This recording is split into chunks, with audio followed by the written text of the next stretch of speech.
The Russian invasion of Ukraine has leaped into a year, and the casualties on both sides cannot be perfectly counted. However, it is delightful to know that the underdogs of this unfair battle have neither sleep nor are they intent on surrender. Earlier in the month, Ukrainian forces announced that they have successfully claimed an area near Bakhmut, in the city of Donetsk. On the other hand, the Russian media and troops have denied this Ukrainian claim, and there is so much to unpack in the drone footage that was released on the attack.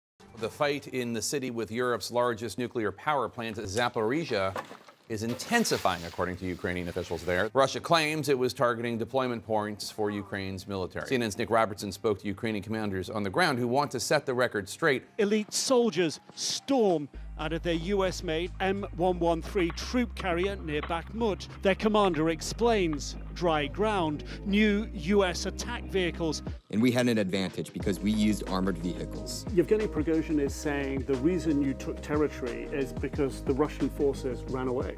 His Wagners were the first to flee. You are nervous. You feel the shivers, Oles says.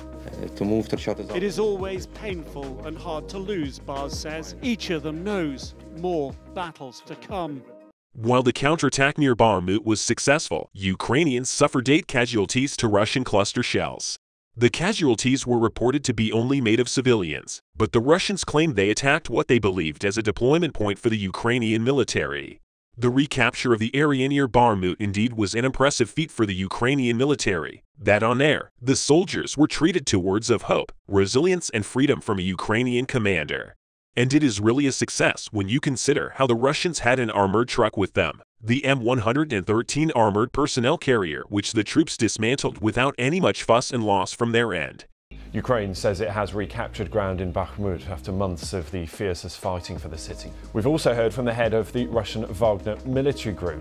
He's accused regular Russian troops. We've managed to speak to the Ukrainian Army Command on the latest developments.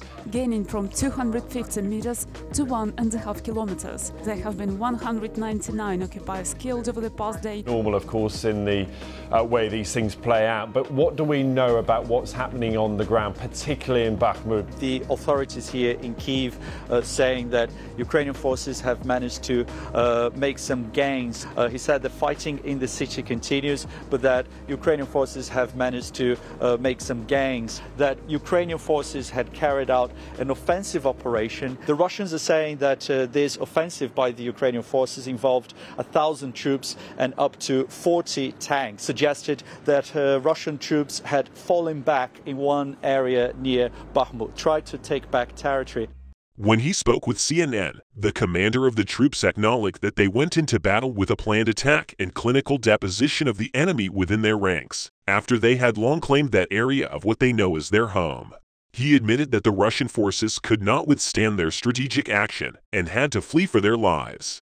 Earlier this week, President Zelensky told me that the country still needed more time. So we're seeing these claims. It's difficult to say whether these Ukrainian attacks are part of a larger campaign. Yeah, I think there has been a major effort by the Ukrainian authorities, has touched on the issue of these counter-offensives. A pointing by Western countries could change the level of support. Apparently given up by conventional Russian troops. He'd lost 500 of his fighters holding and taking this particular area, claimed that 200 had been killed and 200 had been injured. Russian forces were talking about the possibility they might be able to encircle the remaining Ukrainian holdout forces in the city. He threatened to leave today. Yesterday he said he hadn't in fact even received those artillery shells from the Russians here. He's consistent in his criticism, vocal frankly, almost in a way unheard of. Ukrainian officials are saying it's not actually artillery shells. They said they'd take it by yesterday. They just simply haven't managed to achieve this one comparatively simple task. This disunity and this reverse from Russia here and its fortunes on the front line, Max. Between two warring parties, there are sure to be two stories about a particular incident, and Russia and Ukraine are no different. The Russian media's dismissal of the battle has raised eyebrows and opinions on whether the Ukrainian fighters really took back that area, but it is safe to state that the Ukrainians wear joy on their faces talking about the successful counterattack.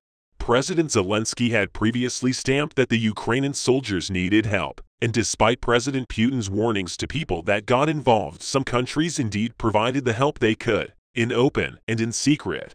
This has then dominated the discussions of driving the Russian forces out entirely off the city of Bakhmut and their country.